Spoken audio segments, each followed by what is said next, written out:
Ciência, história e pesquisa dividindo o mesmo espaço em pleno coração de São Paulo. Hoje você vai conhecer os bastidores do Instituto Biológico, um dos centros de pesquisa mais tradicionais do Brasil e que há quase 100 anos acompanha de perto os desafios da sanidade animal, vegetal e da produção rural. É agora, aqui no Planeta Campo.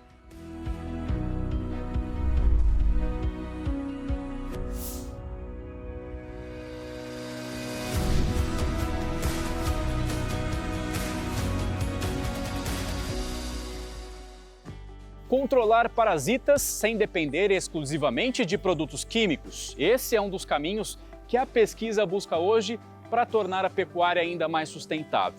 E é justamente esse trabalho que a gente acompanha agora, aqui no Laboratório de Parasitologia Animal.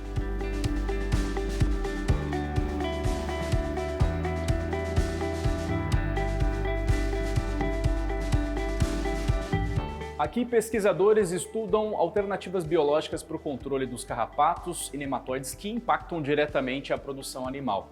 A Márcia Mendes é uma das pesquisadoras responsáveis. Márcia, obrigado por nos receber. Imagina. Viu? Você pode apresentar para a gente o núcleo? Sim, posso apresentar. Então, aqui tem um laboratório de parasitologia animal, né, de acarologia. Então, aqui onde nós criamos os ácaros. E esses ácaros são ácaros que tem no esterco, né, de ovinos, de bovinos, né, de caprinos.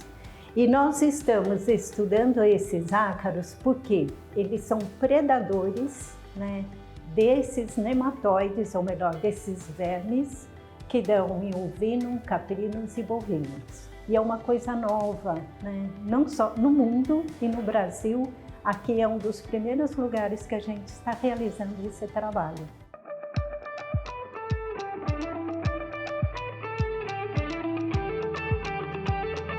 E esses ácaros, eles pertencem a uma família chamada Macrochelidae, né?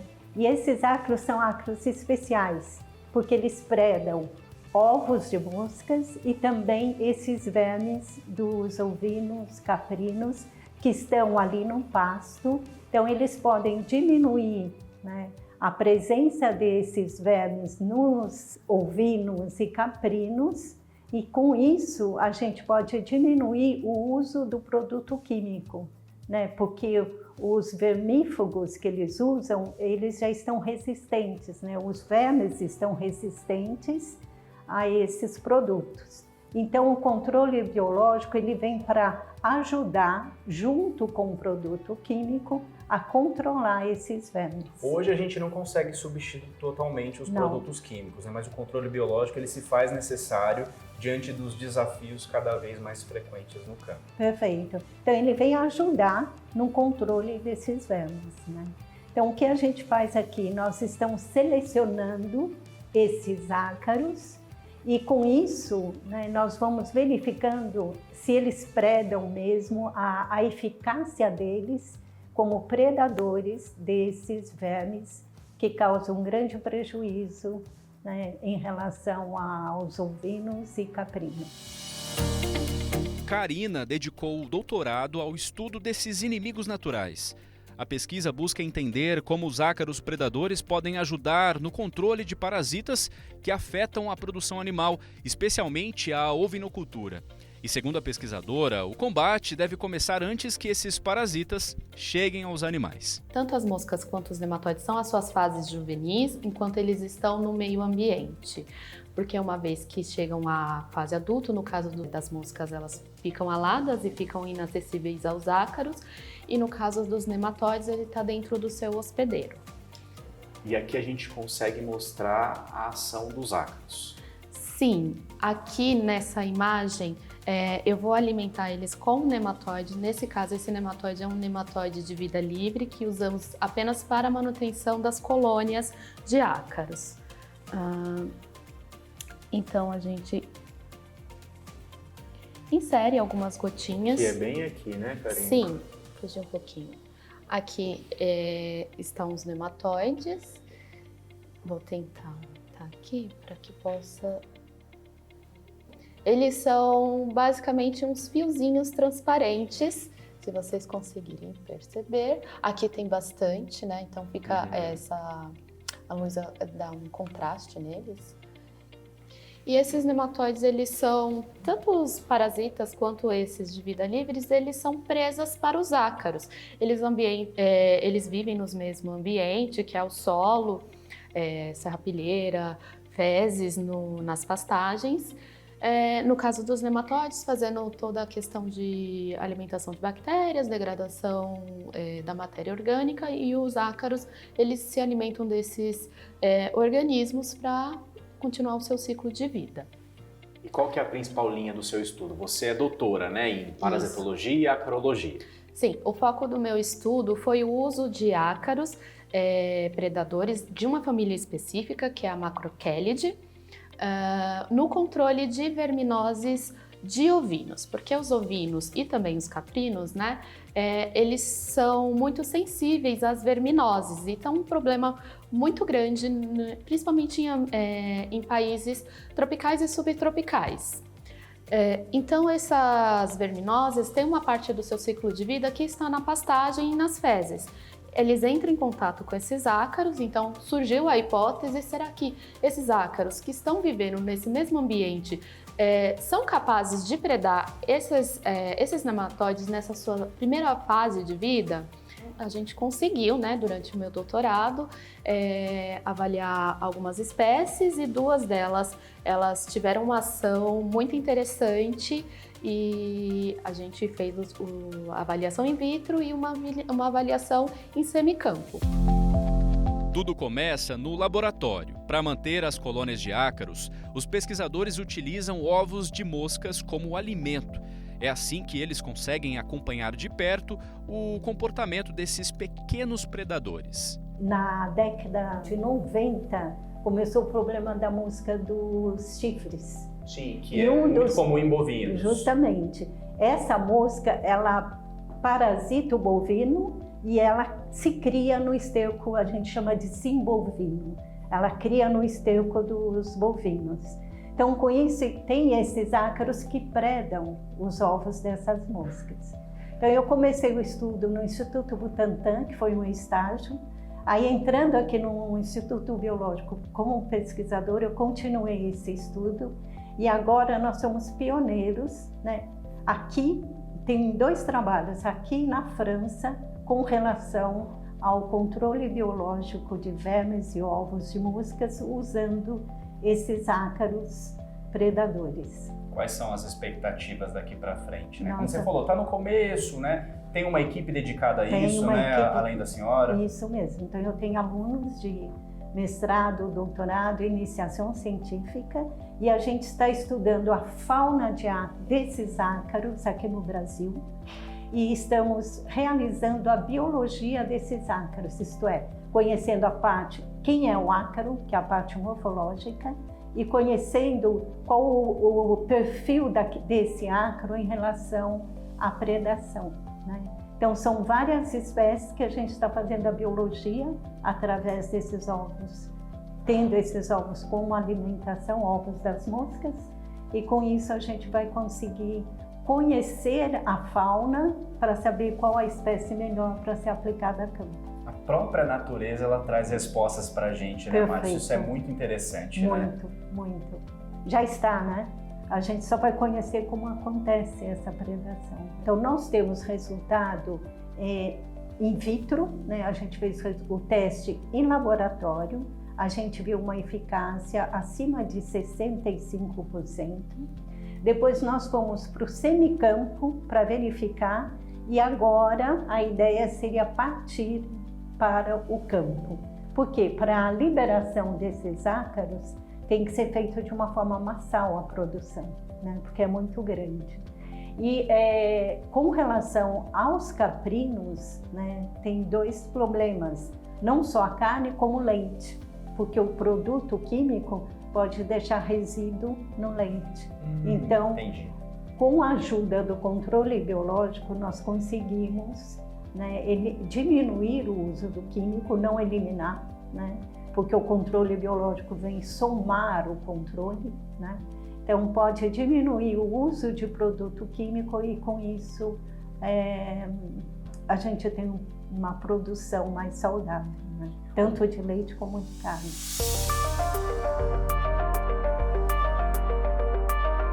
A campo, muita coisa pode mudar e a gente tem que conhecer como fazer esse controle usando esse ácaro. Então, é tudo uma questão de aprendizado. A gente sabe que eles têm potencial.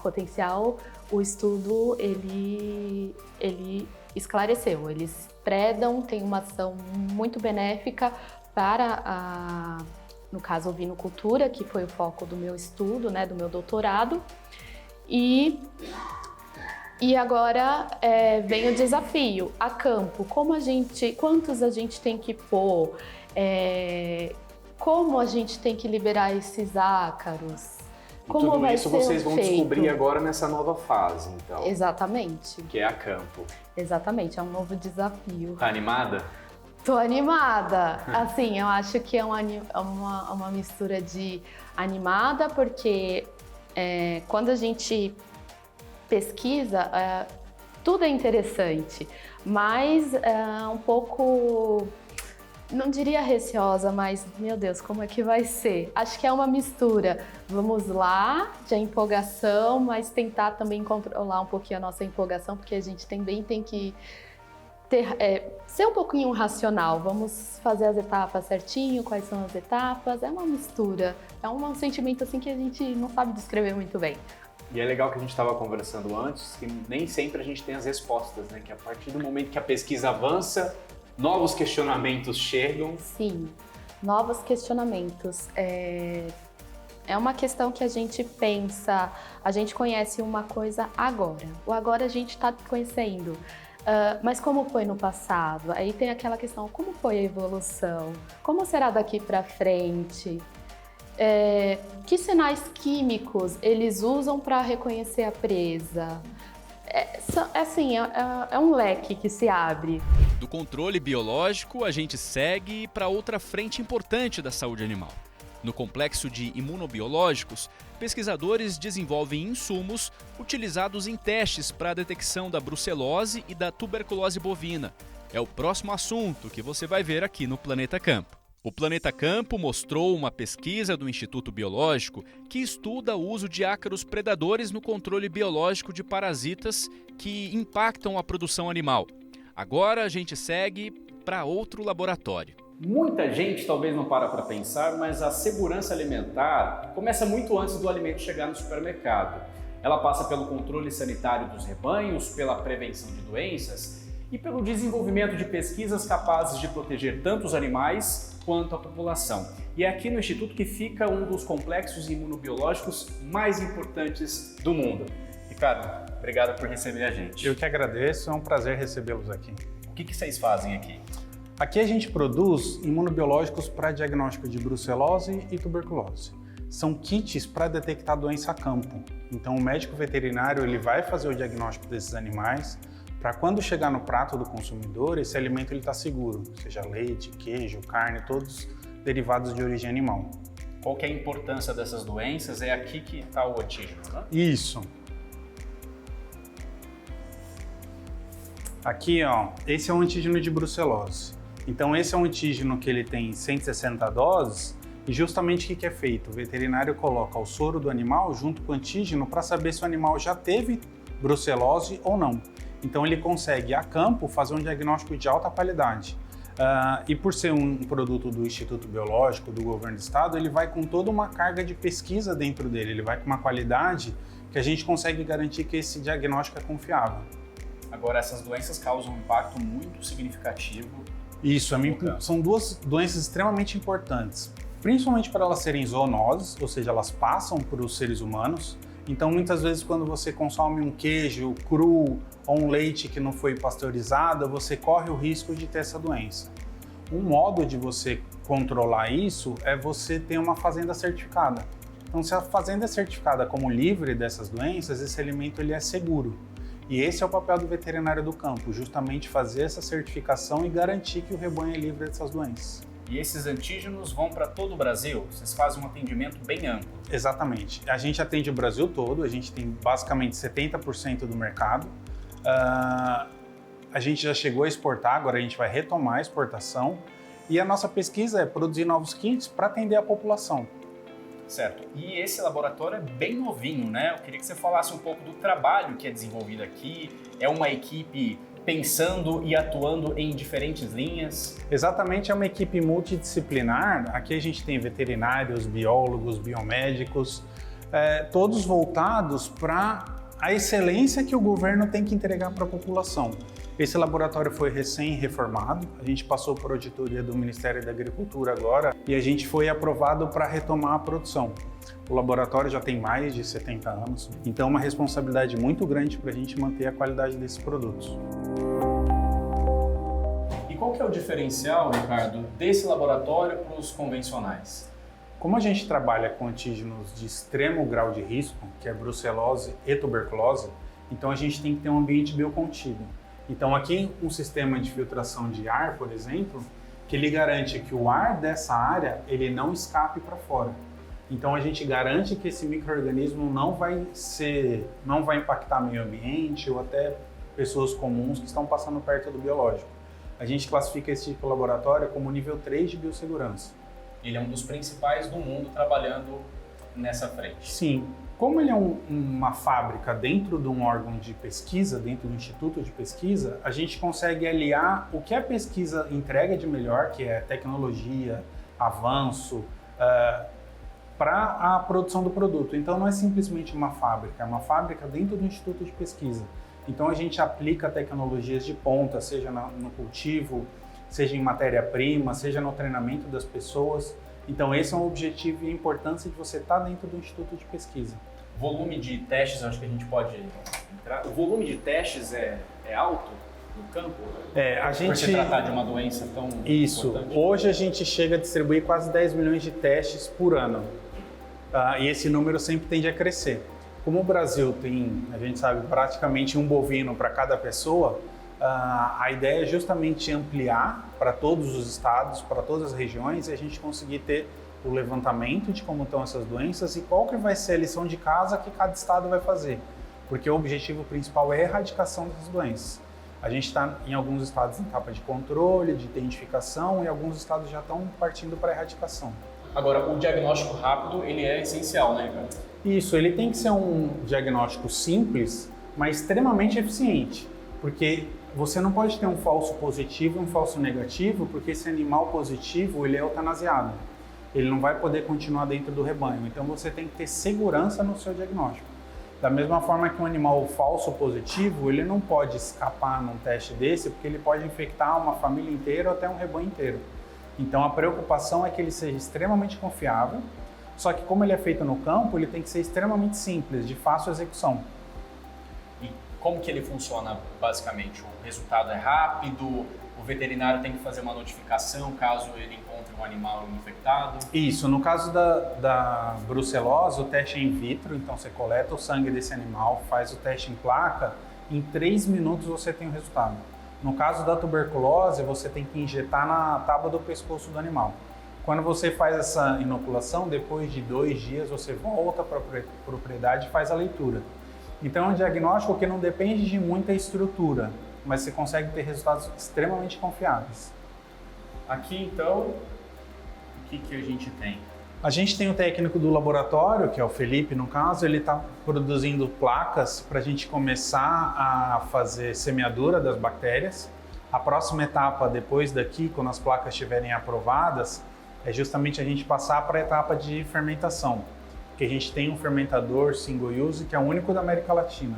Então é aquilo que a gente conversava, a gente consegue colocar na produção uma tecnologia inédita no país, até na América Latina, né, na América do Sul, para entregar para o consumidor, para ele ter uma segurança alimentar justamente com produtos de ponta. Esse é o objetivo. Ele acaba não pensando, quando ele come um bife, por exemplo, que atrás daquele bife tem toda uma cadeia de funcionários públicos, de institutos de pesquisa, que estão justamente garantindo a qualidade e a segurança daquele alimento para ele. Como que o Brasil se posiciona hoje? Você é presidente também da Associação Mundial da Buiatria, que é uma medicina voltada para bovino.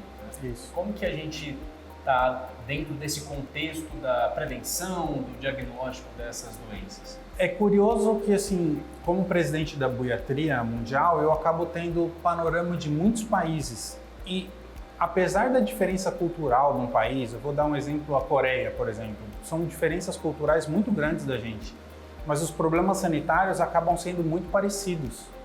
E o exemplo de um país pode servir para outro.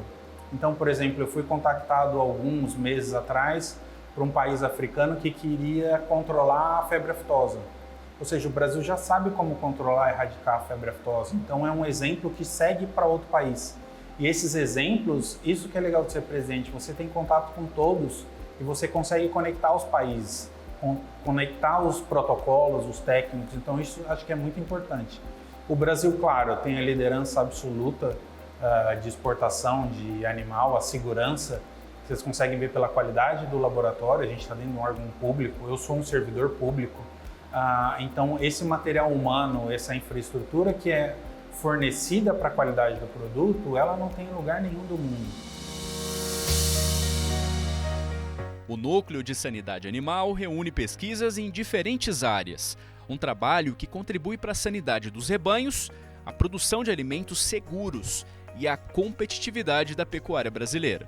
Desses 11 laboratórios, a gente trabalha com a sanidade de bovinos, equídeos, pequenos ruminantes. Temos uma porção de peixes também, que a gente faz um pouco da sanidade. E a gente tem um foco principal que é pesquisa e prestação de serviço. Então, desenvolve o desenvolvimento tanto das pesquisas quanto da prestação. Quando a gente faz prestação de serviço, a gente atende primeiramente, né, os produtores rurais, médicos veterinários, a gente pode atender empresas parceiras, e aí a gente faz essa parte de prestação, entra pelo setor de triagem animal, que é o nosso centro de referência de recebimento de amostras, e a gente recebe amostras do Brasil todo. A gente não se limita somente ao estado de São Paulo, né? E a gente trabalha bastante com o diagnóstico de doenças bacterianas, doenças virais, doenças causadas por protozoários. E aí a gente tem mais ou menos uma gama de 200 a 300 exames que nós realizamos. E é uma demanda nacional de 80 a 100 mil amostras por ano que a gente realiza dentro da instituição. Que doenças? Então, na parte de bovídeos, a gente tem língua azul. É uma doença, ela não é uma doença zoonótica, não passa do homem para o animal, mas é uma doença de importância de barreira sanitária. Então, animais que vão para fora do país, que são exportados, eles precisam ter atestado negativo para esta doença.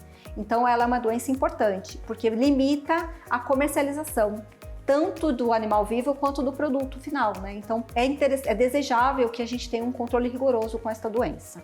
Já na parte aviária, a gente tem as doenças virais que acometem as aves. Então, tem influenza, e outras doenças importantes que precisam ter controle e que são exigidas pelo Ministério da Agricultura, que essas granjas sejam livres dessas doenças. Então, o desenvolvimento desses kits permite uma atuação rápida dentro da granja e que evite que esses animais tenham uma grande mortalidade ou até mesmo consequências mais graves dentro da granja aviária. Como que é ser pesquisadora aqui no Brasil, principalmente de um setor tão importante para a nossa economia, que é o agronegócio? É uma realização pessoal, eu posso dizer por mim e pelos meus colegas, né? A gente é muito feliz na nossa profissão, porque a gente trabalha com pesquisas que demandam muito do setor, né? Então, você poder ajudar o setor, você contribuir cientificamente para a melhoria do setor, eu acho que isso é muito importante. E a gente trabalha juntamente com órgãos federais e estaduais, né? Então a gente tem esse controle de atuação tanto na parte de vigilância quanto de prestação de serviço e para a comunidade em si, né? Então eu acho que fecha toda essa tríade e nos torna um instituto bastante importante na pesquisa e diagnóstico dessas doenças. A saúde dos rebanhos é apenas uma das frentes de atuação do Instituto Biológico. No próximo bloco a gente vai conhecer pesquisas voltadas à sanidade vegetal, uma área importante para a proteção das lavouras. Do combate a parasitas ao diagnóstico de doenças dos rebanhos, você acompanhou algumas das pesquisas desenvolvidas no Instituto Biológico. Agora a gente segue para outra área fundamental para o agro. Vamos falar de sanidade vegetal? No Instituto Biológico, um dos serviços oferecidos é a análise de pragas e doenças que podem comprometer diferentes culturas. Amostras enviadas de várias partes do Brasil chegam aqui. Um trabalho importante de monitoramento fitossanitário das lavouras. É aqui, no setor de triagem vegetal, que o material é recebido e cadastrado antes de ser encaminhado para análise nos laboratórios. Nós aqui recebemos amostras de plantas, qualquer parte da planta e de todas as culturas que nós temos aqui, que podemos cultivar no Brasil, tá? Então a gente pode receber amostras de folhas, de frutos, de sementes, de galhos, raízes, né? Isso vai ser em função da sintomatologia, da suspeita que o cliente tem sobre a doença que está acometendo aquela planta ou a praga, né? Em função disso é encaminhado então para nós uma amostra com a sintomatologia do problema que o agricultor ou a pessoa, que pode também vir uma amostra aqui da cidade de São Paulo, né, está verificando nas suas plantas. A gente recebe aqui também amostras vindas de grandes produtores que, por exemplo, querem exportar a sua produção agrícola, né? Para isso, eles têm que fazer análises fitossanitárias para atender às exigências do país importador, para onde eles querem exportar esse produto, né? Então, eles solicitam para que a gente faça análises, muitas vezes específicas. Então, eles falam, olha, eu quero saber se tem ou não tem tal fungo, ou tal vírus, ou tal bactéria, ou tal inseto, né? E aí a gente verifica, né? Isso é levado ao laboratório, é feita essa análise, emitido o laudo, e esse laudo vai compor a documentação para a exportação dessa carga, né? Porque o país importador vai exigir, quando essa carga chegar lá, que essa documentação esteja de acordo com as normas fitossanitárias, tá? O mesmo acontece inverso, tá? Nós aqui também atendemos demanda de importação, né? Então, todo material, todo produto agrícola que chega via portos, aeroportos ou mesmo a fronteira seca, né, através de caminhões, eles podem ser encaminhados aqui para nós através do Ministério da Agricultura. Pois nós temos aqui doenças que às vezes não acontecem aqui, mas acontecem fora. E essa carga pode estar trazendo aqui para o nosso país algum problema fitossanitário. Então nós participamos dessa barreira fitossanitária.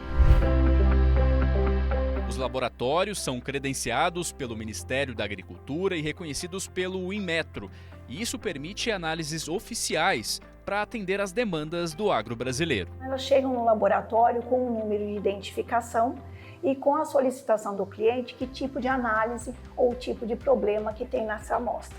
Então nós podemos ter os fungos, que tem a colega que trabalha com fungo, bactéria, a colega que trabalha com bactéria, vírus, viroide, fitoplasma. Cada um de nós se junta para estudar aquele material e ver que tipo de análise que tem que ser feita. Então nessa etapa aqui no laboratório, pode passar para o microscópio e lupa para observação dos fungos. Que é o que está sendo feito agora. Que está sendo feito agora, quando é uma observação direta. Mas muitas vezes ela tem que fazer um processamento dessa amostra por incubação, numa temperatura adequada e umidade, para que o fungo se manifeste, né? Então, depois dessa situação, ela leva aqui na lupa, ou microscópio estereoscópico, né, como é chamado tecnicamente, para observação de estruturas fúngicas. Então, é esse que ela está observando agora na batata, a presença dessas estruturas de fungo. Muitas vezes não é suficiente observar aqui e ela já consegue identificar a espécie. Porque aqui, independente do micro-organismo, como por exemplo uma doença humana, quando nós vamos ao médico, o médico olha, vê os nossos sintomas, se a gente está amarelo, pode ser hepatite, né? Se tem sintomas, pode ser o Covid. Ele vai analisar os sintomas e vai determinar análises laboratoriais para ele testar a hipótese.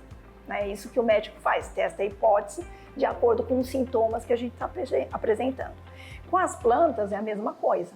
Com base nos sintomas e nos sinais presentes nas plantas, é que nós vamos direcionar os testes para detectar aquilo que a gente está testando a hipótese. É fungo? Vamos ver se tem fungo, vamos fazer todas as análises de fungo. E se ela não conseguir olhar aqui na lupa e não ter uma estrutura característica de uma espécie de fungo, então a gente pode fazer o isolamento de fungo num meio de cultura. Aqui é um meio nutritivo para o fungo, né, que é colocado, e ela vai pegar então algumas hifas, algumas estruturas do fungo da amostra, vai passar para esse meio de cultura, ele vai crescer, e daqui o que nós podemos fazer? Tirar essa estrutura fúngica e fazer ensaios moleculares para ter a identificação da espécie de fungo. Folhas, frutos, sementes, mudas e raízes. As amostras chegam dos mais diferentes lugares e cada uma exige um tipo de investigação. Por isso, o tempo de análise pode variar de acordo com a complexidade de cada caso. Você pensa na planta, ela tem suas folhas, seus galhos, seu caule, sua raiz, parte do solo. Tem muitos patógenos que podem ficar ali no solo, próximos às raízes, acometendo as raízes. Por exemplo, o nematóide. A gente não vai achar, às vezes, um nematóide na parte aérea da planta. A gente vai encontrar ele mais próximo da área onde ele está se inserindo na planta, né? Mesmo alguns insetos, a gente encontra mais dentro de um caule, por exemplo, né? E não exposto. Então, todas as partes da planta, né? Sejam partes aéreas ou subterrâneas, frutos também, flores, né? Vai depender muito da sintomatologia. O que a gente pede sempre para que enviem material sintomático.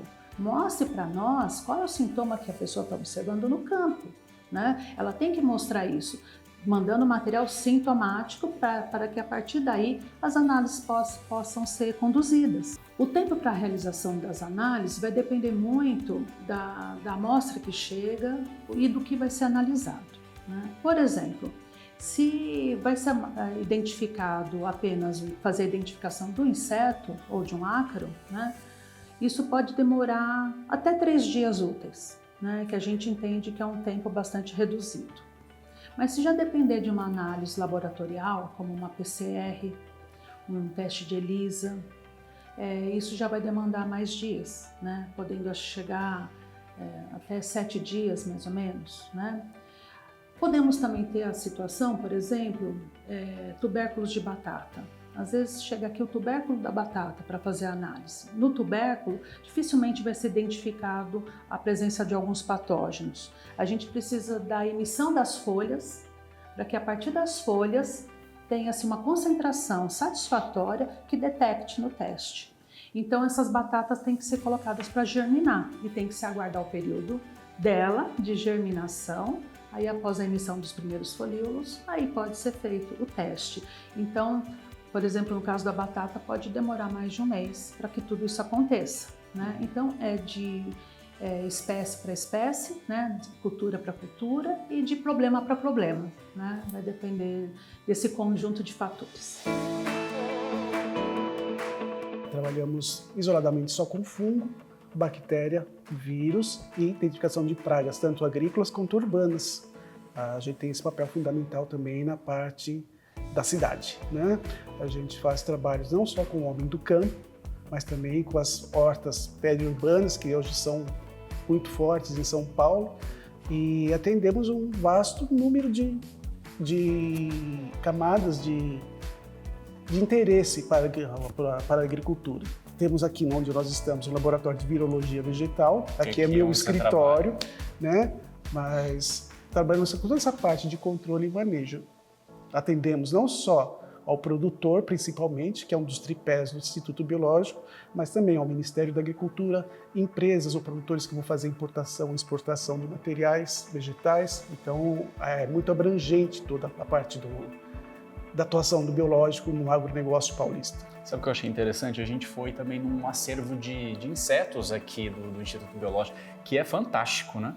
Sim, fora tudo isso que nós falamos, o Instituto Biológico ele tem um tesouro guardado aqui dentro, né? Ele tem uma coleção entomológica, ou seja, de insetos, que data de 1920, que foi com um pesquisador americano que iniciou, Dolph Hempel, que contamos com seja a terceira ou quarta maior coleção de insetos do estado de São Paulo. Fora isso, nós também temos um herbário micológico, ou seja, um herbário de plantas, né, dessecadas, que a primeira planta herborizada contendo um fungo é de 1932, que na verdade é um poço de conhecimento, né? A gente trabalha não só com a geração de conhecimento, como prestação de serviço. Isso é muito interessante, é um tesouro guardado aqui no estado de São Paulo. O Instituto, prestes a completar 100 anos, tem um papel fundamental na geração de conhecimento, de informação que é aplicada no campo. Sim, continua geração de conhecimento, inovação, e publicações de artigos científicos em periódicos internacionais, nacionais, publicações de livros, publicações de boletins. Então a gente abrange todo o segmento da pesquisa. Tá? Temos também hoje a pós-graduação do Instituto Biológico, que faz toda essa parte de transferir conhecimento para as novas gerações e ter novos pesquisadores. Se contar todo o meu tempo aqui dentro, eu estou próxima de completar 40 anos aqui na casa, me emociona. E é uma história de vida, é uma história onde a gente constrói muitas amizades também, né? Se constrói profissionalmente como pessoa também. Aqui já me abriu muitas portas, né? Eu acho que tudo que eu consegui e sou hoje em dia profissionalmente é graças ao Instituto Biológico. Tenho muito orgulho de estar aqui, tenho muito orgulho do ano que vem de poder comemorar os 100 anos do Instituto Biológico. Pesquisas com o tricoderma, um fungo benéfico utilizado no controle biológico, e novas estratégias para o controle da leprose na citricultura. São os próximos destaques aqui no Planeta Campo. Você já conheceu aqui no Planeta Campo pesquisas com ácaros predadores, os trabalhos com testes a campo para detecção de brucelose e tuberculose bovina e análise de amostras vegetais que chegam ao Instituto Biológico para a identificação de doenças e pragas. E esse trabalho vai além do diagnóstico. Agora a gente vai conhecer pesquisas desenvolvidas aqui no Instituto para enfrentar uma das doenças mais devastadoras da citricultura e entender como soluções biológicas, como o tricoderma, vêm ganhando espaço no campo. Quando se fala em citricultura, a leprose está entre as doenças que mais exigem atenção no campo. Um problema que afeta diretamente as laranjas e pode comprometer a qualidade e a produtividade dos pomares. A leprose dos citros é considerada uma das principais doenças da cultura no Brasil. Ela é causada por um vírus, que é o vírus da leprose dos citros, que é transmitido por um ácaro. E só no ano passado, nessa última safra, o custo, a perda, só em função de frutos caídos precocemente, prematuramente das plantas, foi em torno de 300 mil toneladas. Então é um problema bastante sério, é um dos problemas mais relevantes da citricultura, principalmente no cinturão citrícola tradicional, que é em São Paulo e Sudoeste Mineiro. De difícil controle? Ela é de difícil controle. O problema é que, como o ácaro, que é o vetor, não existe controle curativo para o vírus no campo. Então o controle é todo baseado no manejo do ácaro. E o manejo é praticamente todo feito com base em acaricidas. Então existem poucas moléculas disponíveis hoje no campo. Existem populações de ácaros já com resistência a algumas dessas moléculas. E claro, tem todo o problema ambiental de ser uma aplicação, são várias aplicações por ano de acaricidas. Então esses são os principais problemas que os produtores enfrentam. No laboratório, a pesquisadora da Embrapa e a equipe do Instituto Biológico unem esforços na busca por soluções para o controle da leprose dos citros. A estratégia que a gente está desenvolvendo, que a gente desenvolveu, foi o trabalho de mestrado da Nicole Laurindo, identificar o vírus dentro do ácaro. Então a gente tem desenvolver uma técnica que é muito simples, rápida, barata, eficiente, que a gente consegue com um único ácaro macerar o ácaro dentro de um tubinho que tem os reagentes específicos para o que a gente precisa de diagnóstico. A gente macera, põe no banho-maria, deixa 45 minutos e depois desse tempo a gente consegue já identificar em função da coloração. Então, quando o tubinho é cor-de-rosa, quer dizer que o vírus não está presente. Quando o tubinho fica alaranjado, amarelado, é porque o vírus está presente. E assim, a ideia é ajudar o produtor na tomada de decisão de quando, onde pulverizar. Então, ao invés de pulverizar numa área ampla, ele pode pulverizar só onde o ácaro realmente está carregando o vírus. Essa que é a ideia para ajudar na sustentabilidade da citricultura. Isso já está ajudando o produtor? Ainda não, a gente já validou, essa foi uma ótima pergunta, porque a gente já desenvolveu o método e agora a gente está validando numa escala maior, assim, mais número de amostras, mas está sendo muito consistente, então isso é para curto prazo. Mas o combate à leprose passa por diferentes estratégias. Esse pesquisador investiga com a equipe como o vírus interage com a planta e com o ácaro que transmite a doença. A ideia é encontrar novos caminhos para proteger os pomares. O que temos feito até agora é ensaiar em plantas modelo, maravilhosa italiana. Em elas estimulamos um mecanismo de silenciamento gênico. É um mecanismo que permite obter até imunidade contra o vírus. Nessas plantas especificamente já temos provado 3 ou 4 gerações e se mantém perfeitamente em caráter e elas inibem completamente a multiplicação de vírus. Evidentemente isso em unos cuantos anos mais para frente podemos levar o mesmo mecanismo para plantas de citros em outra instituição ou com a ajuda de outros factores para poder desenvolver a mesma característica em plantas de citros. E esse trabalho começou a ser desenvolvido quando aqui? Começamos já especificamente com a Laura há 3 anos que começamos, porque tem um trabalho de desenvolvimento de construções genéticas e depois temos que levar esses genes para dentro da planta e estabelecer linhas que mantenham uma estabilidade na expressão de caráter. O que representa essa linha de pesquisa? Olha, poderia ser a mediano ou longo prazo uma solução bastante estável. Hoje no mundo, essa é uma linha de pesquisa para resistência a vírus que garante tranquilidade no sentido de que tem muita ciência por trás, tem já plantas que estão em linhas de produção, ou seja, no mesmo no Brasil que no mundo, e com elas se garante completa liberdade da presença do vírus e você não tem que, por exemplo, depender somente dos acaricidas. O ácaro pode chegar, pode até ter o vírus, mas simplesmente a planta vai resistir à replicação dele. Pedro, e essa é uma pesquisa que ela pode até levar mais tempo, mas ela tem um impacto muito grande no campo, porque a gente está falando de uma resistência a essa doença. Bom, o primeiro impacto seria no uso de acaricidas, e esse precisamente é um dos problemas graves que hoje tem a citricultura para controlar a leprosa, porque você tem poucas moléculas ativas disponíveis e ainda essas moléculas podem sofrer restrições nos mercados a los quais o Brasil vende o suco de laranja. Então, se você encontra uma solução alternativa, que seria não depender para nada de acaricida, pois então você eliminaria esse potencial problema. A outra coisa seria, hoje em dia, a ausência de diversas moléculas, pois então faz que os agricultores tenham que utilizar muito das mesmas moléculas e isso faz que se gerem populações resistentes ao gripar porque já existem atualmente. Ou seja, pode ser que em um prazo de 2, 5 anos pode ter populações que você não consiga controlar e vão a levar uma transmissão desmedida da doença.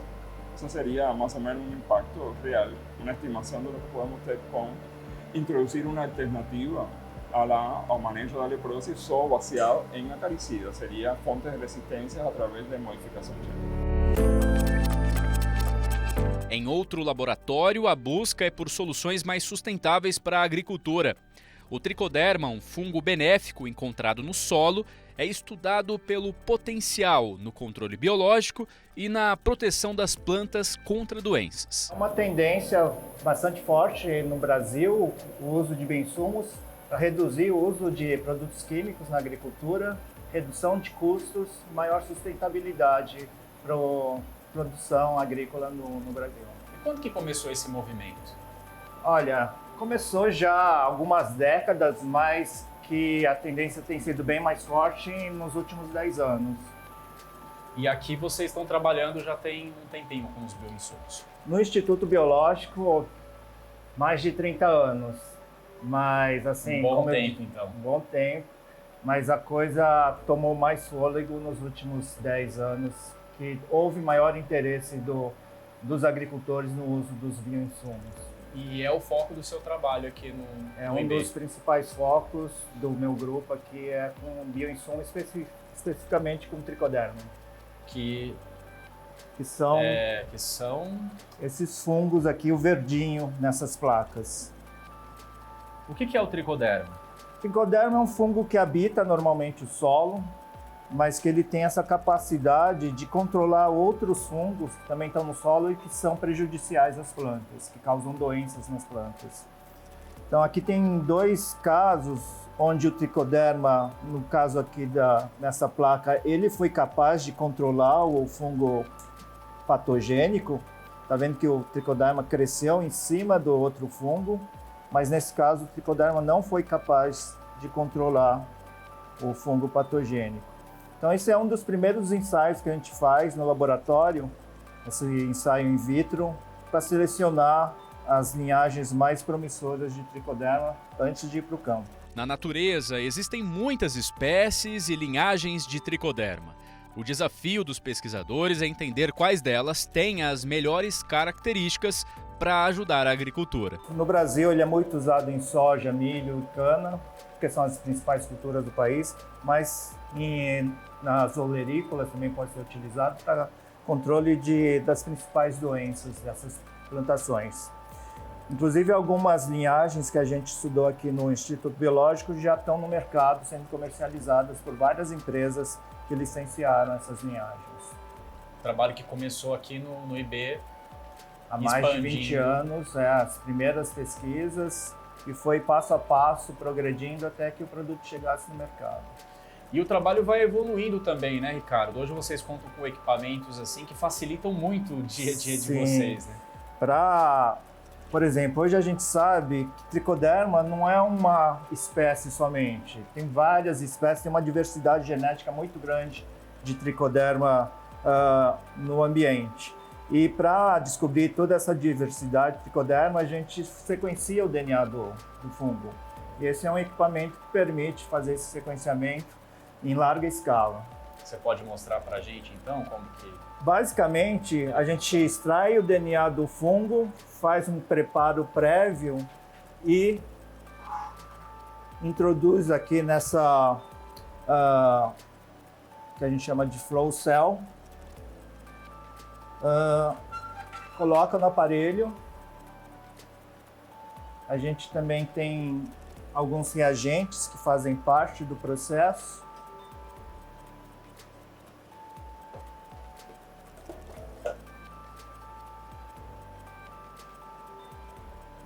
E depois de algumas horas, a gente está com o processo todo terminado, o sequenciamento feito em questão de horas. Só para vocês terem uma ideia, o primeiro genoma feito aqui no Brasil, que foi de uma bactéria, a Xylella fastidiosa, e do qual o biológico participou também, nós levamos quase 3 anos para sequenciar o genoma de uma bactéria. 3 anos, olha só. Hoje, com esse aparelho, a gente faz em 2 dias. 4 bactérias. Então, uma coisa que a gente demorava 3 anos, a gente faz em 1 dia hoje em dia. Para quem está em casa, para entender, qual que é a importância desse sequenciamento? De você diminuir esse intervalo de espera para o resultado? Sim, porque agora, pelo sequenciamento, a gente conhece todos os genes que estão presentes no fungo e a partir da análise desses genes, a gente consegue fazer uma seleção prévia dos melhores candidatos a terem sucesso no campo. O que a gente pode esperar para o futuro, Ricardo? O trabalho que está sendo desenvolvido hoje, que vai trazer ainda mais resultado para o campo? A gente está pesquisando cada vez mais micro-organismos benéficos. Além do tricoderma, existem dezenas, centenas de outros micro-organismos que ainda podem chegar na agricultura, virarem bioinsumos. E então a gente está começando a explorar melhor a nossa biodiversidade, que vai gerar novos bioinsumos e que vai substituir cada vez mais os produtos químicos na agricultura. Hoje ainda grande parte é de produtos acho que defensivos. Varia bastante conforme a cultura, mas ainda o espaço dos bioinsumos é menos de 10% do mercado é bioinsumo. Então tem bastante ainda campo para crescer. De pesquisas que nascem no laboratório a histórias que ajudam a construir a ciência. Na próxima jornada, a gente vai conhecer um pouco mais do Instituto Biológico e o trabalho de uma pesquisadora que transformou a curiosidade pelas formigas em uma vida dedicada à pesquisa. Você já acompanhou aqui no Planeta Campo o trabalho do Instituto Biológico em diferentes áreas do agro. Conheceu pesquisas com ácaros predadores, os testes para a detecção de brucelose e tuberculose bovina e as análises de amostras vegetais que ajudam a identificar doenças e pragas. Também viu estudos sobre a leprose dos citros e novas alternativas com o uso do tricoderma na busca por uma agricultura mais sustentável. Agora, vamos conhecer algumas curiosidades sobre o Instituto Biológico. Quase 100 anos de história. E o Instituto Biológico tem muita coisa além da pesquisa. Um dos maiores cafezais urbanos do mundo fica bem aqui. Também tem um acervo entomológico com milhares de insetos, um dos mais antigos e importantes de São Paulo. E claro, a própria arquitetura. Um prédio histórico, construído ainda na década de 1920, durante a crise do café. O Instituto Biológico ele surgiu em 1927, foi criado em 1927. E ele foi criado porque na década de 1920 teve um problema muito grave na cultura do café aqui no estado de São Paulo. Uma praga ou uma doença, eles não sabiam na época o que era, acometeu os cafezais. E esses produtores eles foram até o governador naquela época pedir ajuda.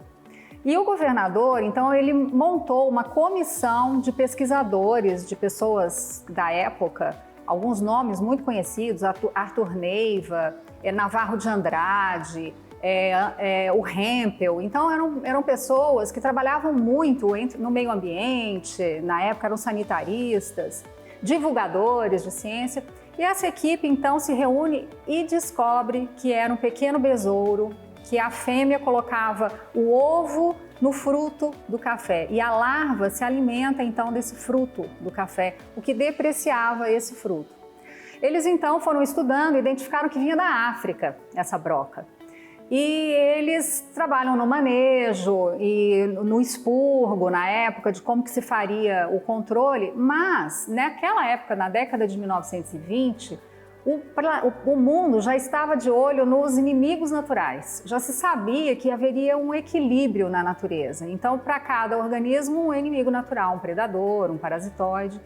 E eles, então, identificaram, como eu falei, que vinha da África. Eles foram, então, para Uganda. Em Uganda, eles identificaram lá que o pessoal já naquela região utilizava uma microvespa que controlava a broca do café. Eles trouxeram essa microvespa aqui para o Brasil e começaram a produzi-la massalmente, liberando então nos cafezais. É se não me engano, o primeiro caso de controle biológico efetivamente realizado pelo governo, um papel né, de um grupo de pesquisadores organizados, bancado pelo governo, levando essa solução para os produtores. Eles ficaram encantados na época. E eles disseram assim, olha, governador, precisa ter uma instituição que nos ajude com essas questões, porque não é só a broca do café, a gente também planta outras culturas. Então surge o Instituto Biológico com esse papel de levar soluções para a sanidade vegetal. Logo no primeiro ano já também começa a trabalhar com a sanidade animal e, consequentemente, com a proteção ambiental, que é nosso papel super atual, desde quando nós fomos criados.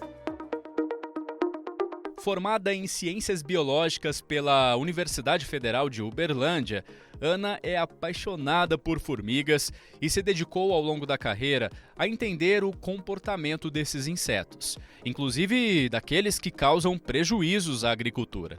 Quando eu era muito criança, eu morava em Belo Horizonte ainda, eu sou de lá, e tinha um programa na televisão que chamava 8800. Era um programa de entrevistas, de perguntas e respostas. E tinha um pesquisador, o nome dele era Mário Altuori, trabalhava com formigas saúvas. Eu fiquei encantada com aquele programa, me lembro de até olhar no jornal, recortar notícias sobre isso. Eu acho que isso deve ter ficado lá no meu interior, esse interesse. E aí fiz biologia logo depois, mas acho que foi uma consequência, porque eu também gostei muito de biologia quando eu estava ainda na escola. Escolhi essa profissão. E dentro da biologia, que é um curso tão amplo, eu escolhi trabalhar com insetos, e insetos sociais, e com formigas. E sou especialista de formigas. Fiz meu mestrado com formigas, o doutorado eu já fiz com controle biológico, mas também com insetos parasitoides, para um problema grave da cana-de-açúcar, que é a broca da cana-de-açúcar. E hoje, a minha linha de pesquisa são as formigas. O que mais te surpreende nesse universo das formigas? Olha, a organização é uma sociedade impressionante, que elas são organizadas como um superorganismo, onde cada indivíduo tem efetivamente ali a sua atividade, a sua tarefa, tudo muito bem dividido. E isso faz com que elas se tornem assim, quase que invencíveis. Elas têm estratégias incríveis de sobrevivência, de adaptação ao ambiente, das diferentes espécies de formigas que se alimentam e a importância delas para o nosso planeta. Isso é fenomenal, o que a gente aprende estudando insetos sociais. São muitas espécies de formigas. A gente tem aí uma estimativa no planeta de umas 20 mil espécies. Aqui no Brasil, a gente pode ter aqui cerca de 2.000 espécies de formigas. A maioria delas extremamente benéficas para os ambientes onde elas estão. Por exemplo, existem estudos já, que se a gente tirasse formigas e cupins da Amazônia, certamente a Amazônia morreria. Então isso exemplifica a importância que esses organismos têm na ciclagem de nutrientes, na incorporação desse nutriente no solo, na predação e na manutenção de outras espécies, inclusive de formigas, para que elas não se tornem pragas. A ação delas como predadoras de insetos que podem trazer algum dano para as plantas.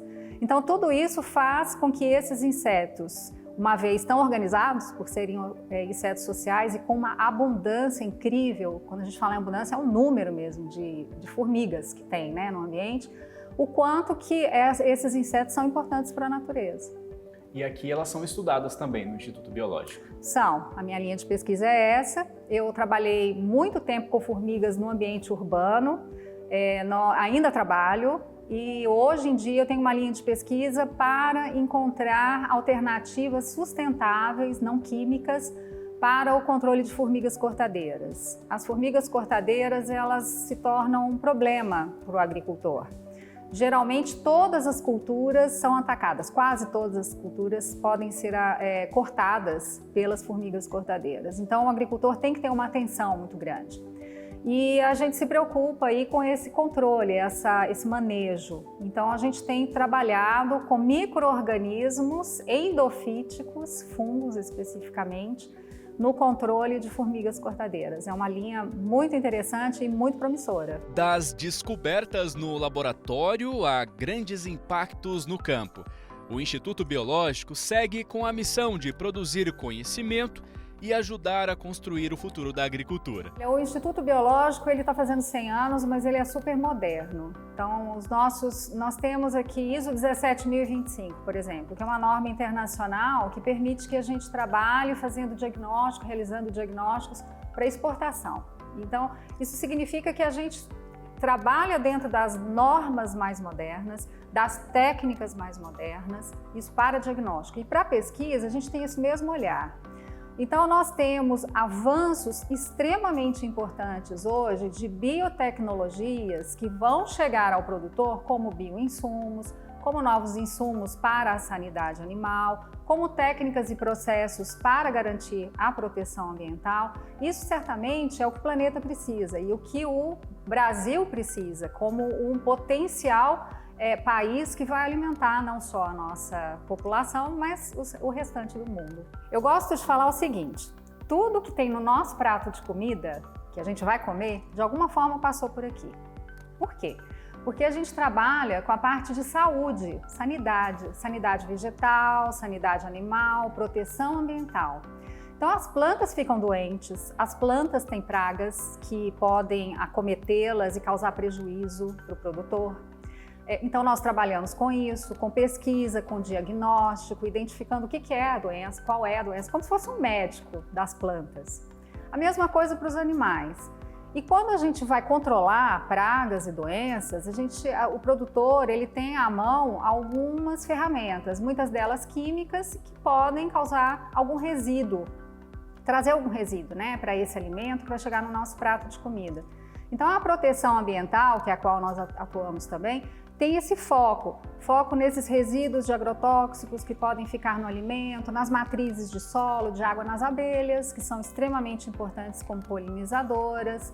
Então nós temos essa atuação muito forte. Por isso que quando a gente vai comer alguma coisa, a gente lembra que passou por aqui.